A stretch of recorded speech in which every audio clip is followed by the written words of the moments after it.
Hi everybody, this is Dan Talk Sense, and today I'm really excited because I'm going to be reviewing the brand new Jean Paul Gaultier Le Mal L'air Parfum. So in today's review I'm going to be giving you my first impressions of the fragrance. I'm going to compare it to other releases from the house, including the original Le Mal. I'm then going to do a diary throughout the day and feedback how the fragrance is developing on my skin and how it performs and projects throughout the day. At the end of the review, I'll make a conclusion on whether I think you should buy this brand new release from the house. So if you want to know more about this fragrance, please stay tuned.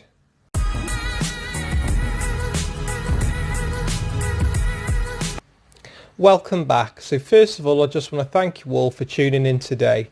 If you haven't subscribed to my channel, I kindly ask that you click the subscribe button down below and you'll receive notifications whenever I drop content like I am today. So first of all, I'll just show you how beautiful the bottle is and its stand. I will do a close-up. I'll put this on the side and I'll do a close-up with the camera just to show you the presentation, but it's absolutely beautiful.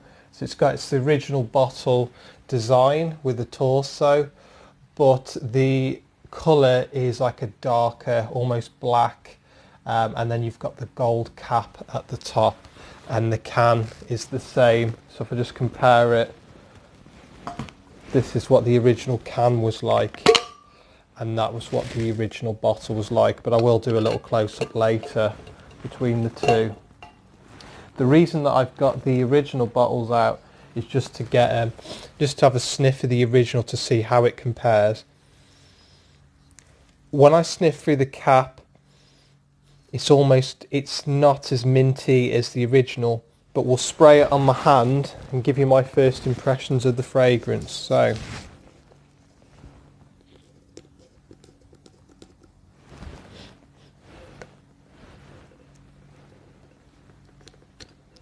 schoolboy error, I didn't take the cap off. So spray it on the one arm and the other.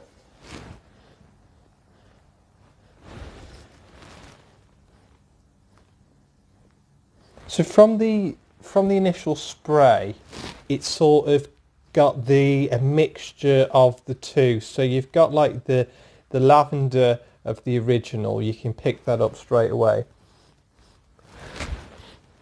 But you've also got a little bit of Le Mal. And now I have heard this, of Ultramal I should say.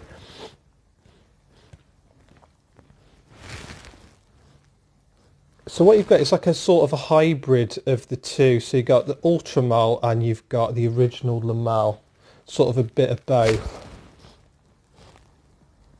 What I'll do is I'll spray on my neck as well.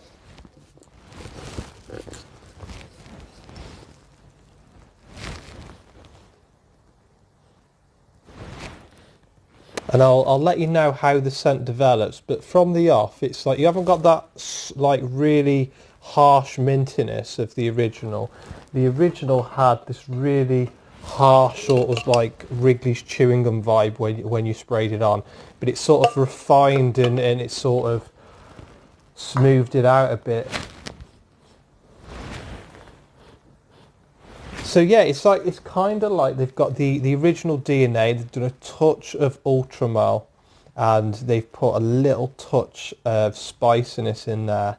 So you can see already, you can sense that it's going to be not as loud as the original, but it on the opening, really like it. It's very, very pleasant and smells really nice. And I think this will be a compliment getting a fragrance. So what I'm going to do, I'm going to head out into the supermarket. It's a Sunday in the UK. It's torrential rain today. It's been humid in the UK. So we'll see how we get on in the climate, but it's a good climate to test it really, because it's going to be fair on the fragrance. If it's too hot, your skin will dry it out and drink it up straight away, but this is a decent climate to test the fragrance out. So what I'll do is I'll give you a bit of a diary and tell you how this scent develops on my skin, how it performs, how it projects, and then I can make a conclusion at the end. So if you want to know more about this fragrance, then please stay tuned. So I'm in a place called Mallingsley now, just on my way to the shops. It's pretty dismal in the UK at the moment, and what I'm picking up from the fragrance in the nice little bit of breeze that we got is some beautiful cardamom that's coming through. I'm absolutely loving this fragrance now. It started off, it didn't really hit you as a beastly fragrance as such, but it is a well above average performer. I'm really enjoying it, and it's like really well blended, I think. It's not like the loud Lamal like the OG. Right guys, if we look at the presentation, you can see, I think you'll agree, it's an absolutely stunning bottle. It's got a lovely stand with it, and it replicates the original Lamal from 1995, but with these beautiful colours. You see the gold cap and the almost black bottle. Let's have a little close up there. I think it'd be a beautiful bottle just to add to your collection and have on the side, but we must not let that cloud our judgment. Sometimes bottles can be absolutely stunning and then the fragrance doesn't live up to its presentation. So I'll go on to the note breakdown now and I'll make a conclusion on whether I think that you should buy it. So according to Jean Paul Gaultier's own official website, we have notes of lavender and iris, vanilla and cardamom. Right, so guys, I've been wearing Lamal Parfum for most of the day now, and what I would say is that it's a steady, solid release in its own right.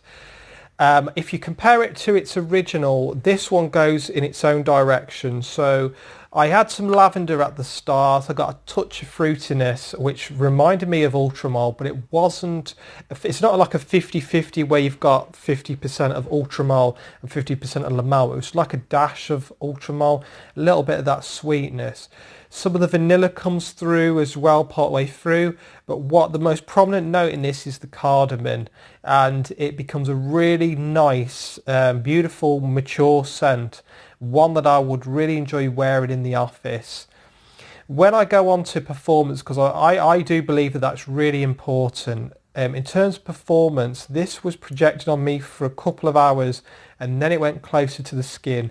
I had quite a moderate scent bubble, but it is no way in the same league as the OG, and it is wishful thinking because with fragrances like Lamal, it was released in 1995 before there were many of the tests and regulations to stop fragrance houses putting certain notes in fragrances. So this was an absolute beast. You could smell this all day. With this one, I'd say it's an average performance. I wouldn't even say it's above average. I think that we should be expecting to smell a scent bubble for at least a couple of hours. So I'd say it's average performance and average projection. The scent itself is absolutely beautiful. If you like cardamom, you will love this scent.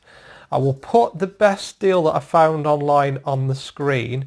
I went into Boots today and unfortunately they don't allow you to take any of the decants away in the little packets. I haven't got any of them, and they wouldn't spray it on my skin, which I thought was maybe because of COVID. But they sprayed it on a tester strip, which I don't always like because I don't think that it's an accurate experience of the fragrance when it's on a tester strip, because it's on paper and not on your skin, and our skin reacts differently. You know, my skin will react differently to other people's. So spraying it on the strip, I don't think is great, but that's what they were doing Boots. So unfortunately, you can't test it in the shops in the UK yet. Boots have got an exclusive deal to it. What you can do is go on Boots' official page on Facebook and you can apply for a small decant and they'll send you one in the post. However, recently somebody put on the Fragcom page that I'm on that the Facebook page crashed. And I think that's due to the popularity and the excitement of, you know, people trying to get their hands on this to smell it, which is a good thing. It's a positive thing. But what I would say is don't have your expectations too high with this one because it is not in the same league as the OG. I think I deep down in my heart I knew that it's going to be difficult to live up to the expectations of this one. For me, probably the best designer fragrance ever made. It's still popular today, you know, and people still wear it now, and it was released in 1995. But a steady release in its own right, and the bottle is beautiful. I'm pleased to have it in my collection. I want to have a shout out to Andrew, the Fragrance Explorer. He's another UK based fragrance reviewer. He was selling partials of this on the Fragcom page, and I asked him if I could have the last of the bottle, and so I could review it. So I had about 10 mils left in this bottle, and I'm really thankful to him for that, because he managed to get this imported from Barcelona from one of his friends. It's obviously, as I just said, it's not on sale yet in the UK. I hope my fragrance review of this has been helpful. If you want to see more content like this, I do plan on dropping a video comparing vintage batches of Lamel to newer batches. I did do a video like that at the start of my fragrance journey, but I wasn't happy with the quality of it, so I'm going to reshoot that video. And I also want to get my hand on Versace Eros Eau de Parfum, and some other releases have caught my attention, so I hope to get my hands on them and do a review as soon as they hit the shelves in the UK. So if you want to see more content like this, then I'd be really grateful if you could hit that subscribe button down below, and you'll see more content like this on the way.